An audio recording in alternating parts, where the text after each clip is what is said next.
तो तेलंगाना की हैदराबाद लोकसभा सीट इस वक्त हॉट सीट बनी हुई है। इन चुनावों में चर्चा का विषय ये सीट बनी हुई है क्योंकि हैदराबाद की सियासत में 4 दशक से दबदबा बनाए रखने वाले ओवैसी परिवार को पहली बार कड़े संघर्ष का सामना करना पड़ रहा है। हैदराबाद में एआईएमआईएम प्रत्याशी असदुद्दीन ओवैसी की राह रोकने भाजपा प्रत्याशी माधवी लता खड़ी हुई हैं। और क्या कहते हैं हैदराबाद के राजनीतिक समीकरण, आइए जानते हैं इस खास रिपोर्ट के जरिए।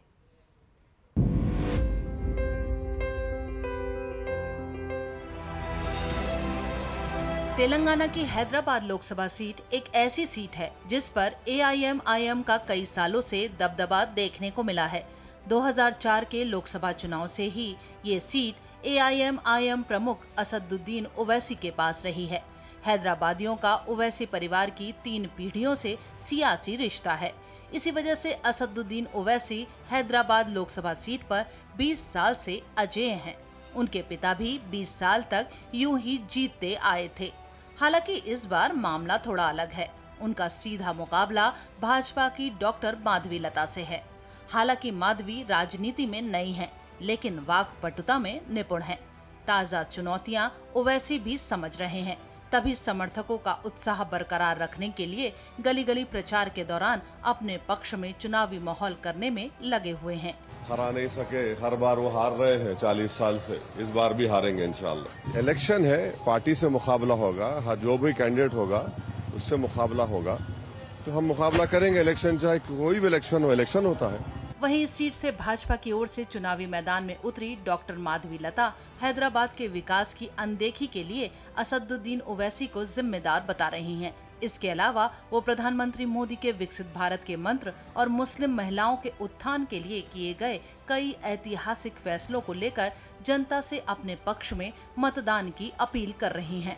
हाँ जी, हमारे लिए चुनाव अब की बार एक त्योहार है, और ऐसा त्योहार जहां हम जिस प्रकार का अन्याय से लड़कर न्याय नहीं जीता था, जिस प्रकार से झूठ से लड़कर सच नहीं जीता था, अब की बार हम 40 साल के एक अंडर डेवलप्ड स्टेज से निकलकर एक डेवलपमेंट के ओर जाने का त्योहार है ये।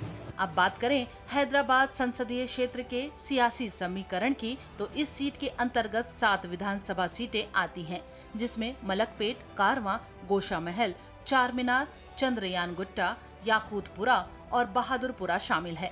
वहीं लोकसभा चुनाव के इतिहास पर नजर डाली जाए तो इस सीट पर साल 1952 में कांग्रेस के अहमद मोहिउद्दीन ने जीत दर्ज की थी। वहीं 1957 के चुनाव में कांग्रेस के विनायक राव कोरटकर यहां से सांसद चुने गए थे।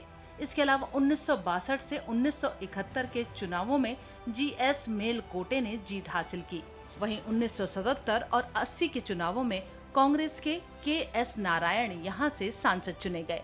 इसके बाद यहां ओवैसी परिवार का ही दबदबा देखने को मिला। सुल्तान सलाहुद्दीन ओवैसी यहां से लगातार 6 बार सांसद चुने गए।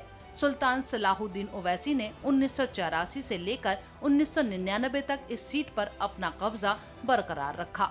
वहीं 2004 से 2019 तक इस सीट पर एआईएमआईएम प्रमुख असदुद्दीन ओवैसी ने जीत हासिल की है। अब ऐसे में ये देखना दिलचस्प होगा कि क्या ओवैसी लगातार 5वीं बार सांसद बनेंगे या माधवी लता उन्हें हराकर इस सीट पर पहली बार कमल खिलाएंगी। हैदराबाद से रीमा पराशर की रिपोर्ट, डीडी न्यूज।